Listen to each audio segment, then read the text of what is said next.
Her birth chart said, "Soul never authorized." The stars had already begun the correction. The stars have always been a form of record keeping, ancient, vast, indifferent.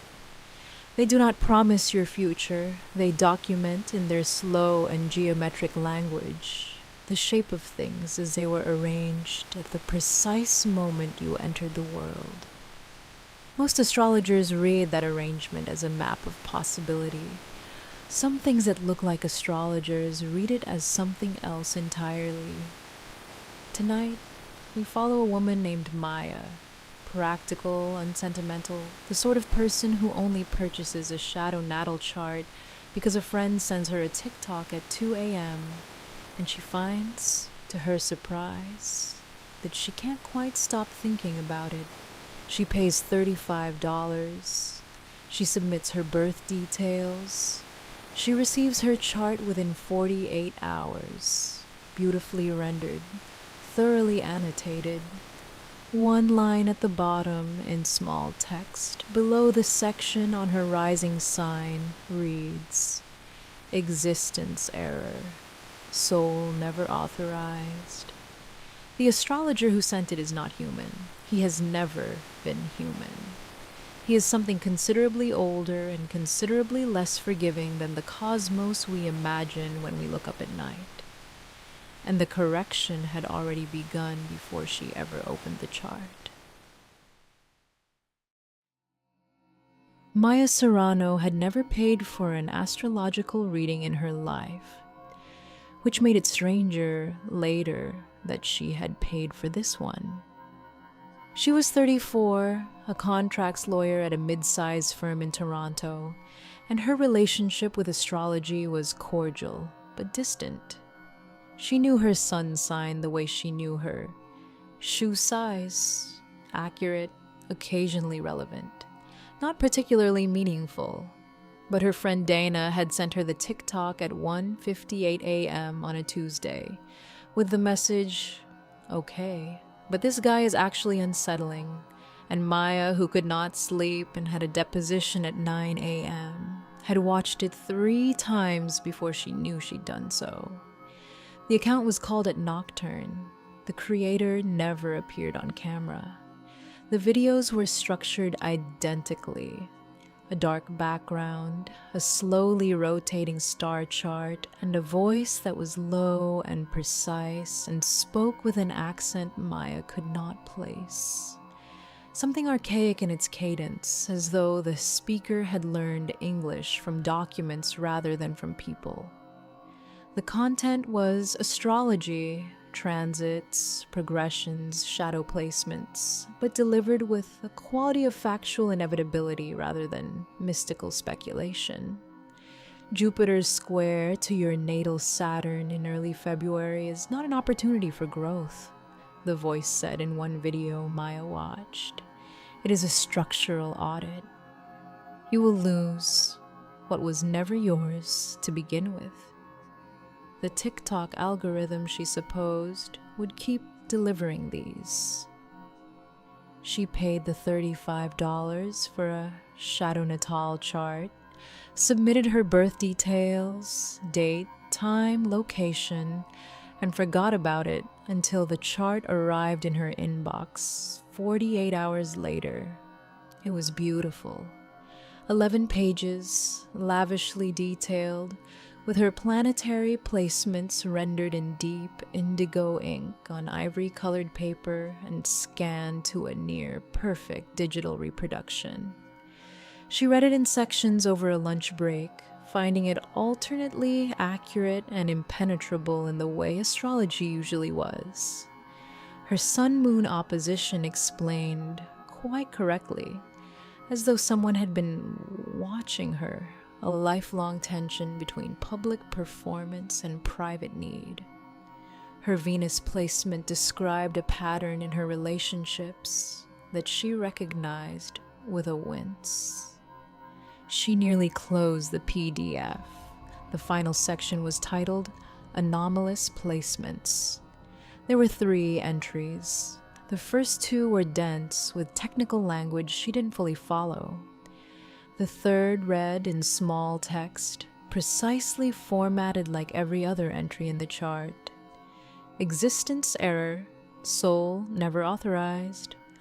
Origin, accidental passage through the veil, unrecorded and uncorrected at birth. Correction status, initiated. Estimated completion, variable, contingent on nightly reset cycles. Current erasure stage, 1 of 11. She stared at it for a long time. She sent a message to the Nocturne account asking what that meant. The response came within minutes. It means exactly what it says. Some souls slip through the veil by accident. The cosmic record has no entry for you, which means you are occupying space, memory, matter, identity that was never formally allocated. The stars correct these errors automatically.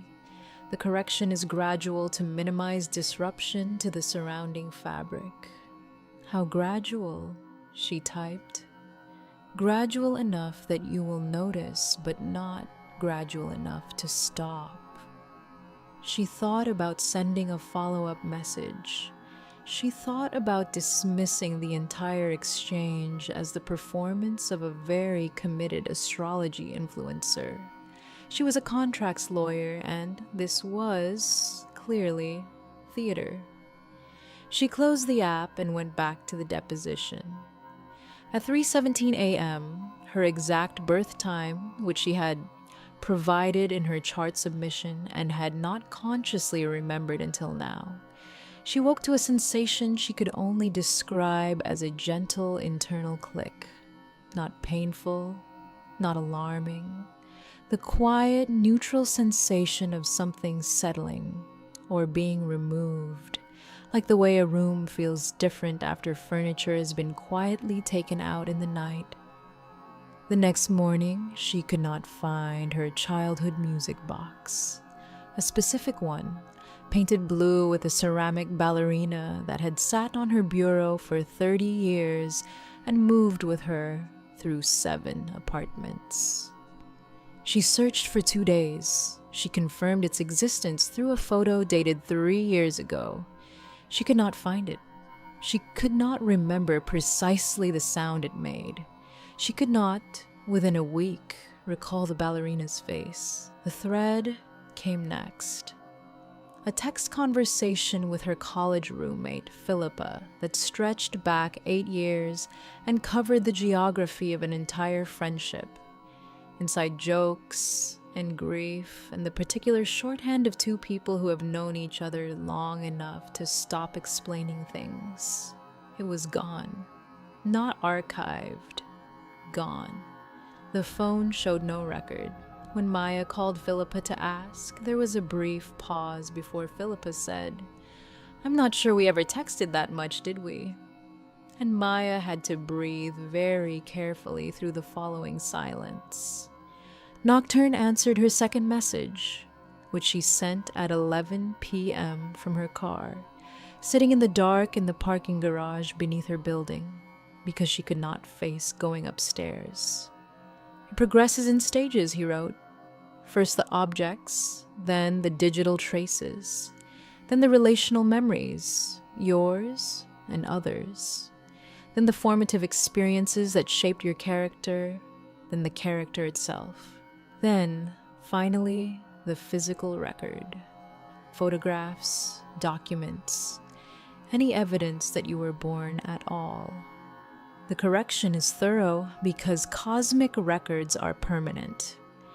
Anything that anchors an unauthorized soul must be removed before the final reset." "Can it be stopped?" she typed. "No, but it can be witnessed. That is why I sent the chart." He answered her third message in person. She was not certain when he arrived, only that she was in her apartment at 2:40 a.m., and then, at some point that did not feel quite like a transition, he was there, tall and very still, wearing clothes that seemed contextually appropriate without being identifiable as belonging to any specific era. His face was not monstrous, not alien, not dramatically other. It was simply insufficient somehow, as though the features it contained were an accurate reproduction of human appearance assembled from description rather than observation. His eyes, when he turned them fully toward her, were the color of absolute nothing. Not black, not dark, the specific visual property of the absence of everything, including dark. "I want you to understand," he said, in the voice she recognized from the videos, "that this is not punishment. You were never supposed to exist. The fabric that holds reality in its correct geometry cannot tolerate unauthorized presences indefinitely. I have been correcting these errors for a very long time. Longer than you have language for." "Am I the first?" she asked, because she was a contracts lawyer and she needed, even now, to know the parameters. "No." "Have any of them been able to stop it?" The pause that followed was not dramatic. It was simply factual. "No." He was patient with her remaining questions. He was, in the way of very old things that have explained themselves across millennia, almost kind.